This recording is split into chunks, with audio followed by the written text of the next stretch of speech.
Good afternoon, everyone. Today, my topic is managing MRSA infections, epi and therapeutic strategies in Taiwan. It's my outline today. We're going to take a brief view of Staphylococcus aureus first. Then, we examine the local epi-trend of antibiotic resistance in Taiwan. We'll also take a look at some antibiotics against MRSA.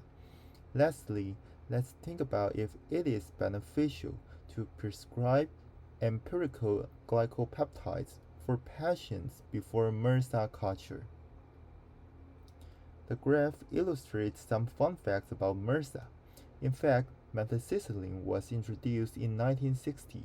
However, 2 years later, the first MRSA case was reported in the UK. Somehow the bacteria read the drug manual. How did MRSA escape from methicillin? It carries MAC-A gene encoding PBP2A, a variant of PBP. Initially, MRSA was hospital-acquired. However, since 2000s, community-acquired MRSA increased in cases. We know that Staphylococcus aureus is the most common skin and soft tissue infection. Actually, MRSA can spread through wrestling competitions, like the graph illustrates, shaking hands, and sharing gym equipment. Here are some classic syndromes shared by Staphylococcus aureus and MRSA. TSST1, exfoliative toxin causing SSS, and especially pentanvalentine leukocidine is commonly community-acquired MRSA. The exotoxin will lyse leukocytes, leading to skin ulcer and pneumonia. These slides I highlight the virulent Y factor, coagulate. It can bind to prothrombin in serum and convert fibrinogen to fibrin, so the bacteria can reside in the septic thrombus, and it may diffuse to other organs, forming septic emboli. So in MRSA patients, endocarditis, bacterial clump, vegetation is commonly seen. Embolus is also seen in catheter-related infection. The other common infection, like soft tissue infection after surgery, inpatient pneumonia, and UTI. Before we move to the epidata in Taiwan, I'd like to show some common drug-resistant bacteria first. The acronym is ESCAPE, E for Enterococcus faecium. It is the most stubborn, tough bacteria nowadays. As for Staphylococcus aureus, MRSA, K for KP, A for AB, P for PA, and the last E for Enterobacteriaceae, like the Escherichia coli. Both letters indicate the pathogens monitored by Taiwan CDC. So we can see that the top 10 ICU infections escape are ranking high, number 1, 2, 3, 5, 6, 10, and Staphylococcus in addition. This table shows in Taiwan COVID pandemic, the proportion of drug-resistant bacteria have changed. We can see that the proportion of MRSA is still number 1, but during the middle phase, end phase, its proportion has significantly decreased. I gave some possible explanation for the disinfectant, alcohol use, non-essential surgery decrease, and social distancing prevents contact transmission of Staphylococcus. Next, we're going to take a look at the trend of MRSA. In medical center ICU these 10 years, this is the CDC report until Q1 this year. We can see that the percentage of MRSA in Staphylococcus aureus decreased about 10% compared to 2016. But there was a surge that year, and during COVID pandemic, it was relatively low. So let's take a look at the resistance among MRSA species antibiotics. I kind of don't like it actually, quite annoying. Here I divide the choice of antibiotics against MRSA into IV and oral. The first line IV use is vancomycin. It targets only gram-positive bacteria, so does teicoplanin. But teicoplanin has a longer half-life. They are the most common used antibiotics against MRSA and also report a low resistance. If MRSA is vancomycin resistant, actually its name is Versa, we can use the second line drug, daptomycin. Daptomycin is a lipopeptide target cell membrane. But daptomycin will be inactivated by pulmonary surfactant, so it doesn't work for pneumonia.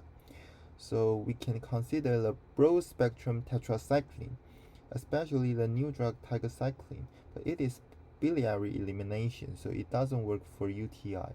Thus, we can consider linezolid.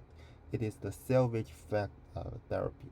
In addition, there are some antibiotics not in routine first line, such as the fifth generation cephalosporins, ceftaroline phosmine, and cefiberpro, and quinolones like ciprofloxacin can be considered. It is good for Pseudomonas aeruginosa, but a bit weaker in Staphylococcus infection, and it is also an enzyme inhibitor. Oral route is relatively simple. Common use in soft tissue or skin infection like clindamycin, cotrimoxazole, and doxycycline and minocycline can be considered, but it will deposit with calcium and widely contribute among tissue including placenta, so the pregnancy in children should avoid. Okay, so we can see that the IV used vancomycin and tigecycline are least resistant. Trimethoprim and sulfamethoxazole and tetracycline, these broad-spectrum agents are performed well, while the oral use clindamycin and IV use fluoroquinolones have higher resistance. So, if glycopeptides perform well, is it beneficial to use them as empirical therapy? Let's move to our last topic, a cohort study conducted in NTU Hospital. Let's see the research background. In general, culture is required to determine which antibiotic should be used, but culture report needs 48 hours. The use of vancomycin and teicoplanin are monitored by Taiwan CDC, but for suspected MRSA patients, treatment timing shouldn't be delayed. But it is a controversy to use since it may break the antibiotic stewardship and may be subtracted by insurance. So the clinical question is it beneficial to apply empirical glycopeptide therapy before culture result? The research hypothesis is that early empirical therapy with a glycopeptide improves outcome of patients with hospital-acquired MRSA infection. Turning into statistic language, we like to test the hazard ratio between exposure and non-exposure equals 1. Exposure is defined as treatment value equals 1, which means receiving glycopeptide treatment before culture report. The total sample size is 162 persons, and the main statistical method is survival analysis. Okay, the main result is shown in Figure 1. The study stratified the patients into septic shock group and non-septic shock group. Since sepsis is an important prognostic factor of MRSA patient survival, the follow-up time is 3 years, equals 195 days. So we can see in the septic group somehow it violates the proportional hazard assumption for intersection. So actually logistic regression is also applied. But we can see that before modeling, the log-rank tests show the exposure and non-exposure are not significantly separated in the graph. So it in non-septic shock group. So the null hypothesis can be rejected. So this retrospective cohort study actually implies that it doesn't support that earlier empirical use of glycopeptide therapy reduced mortality in patients with hospital-acquired MRSA bacteremia. What is the solution?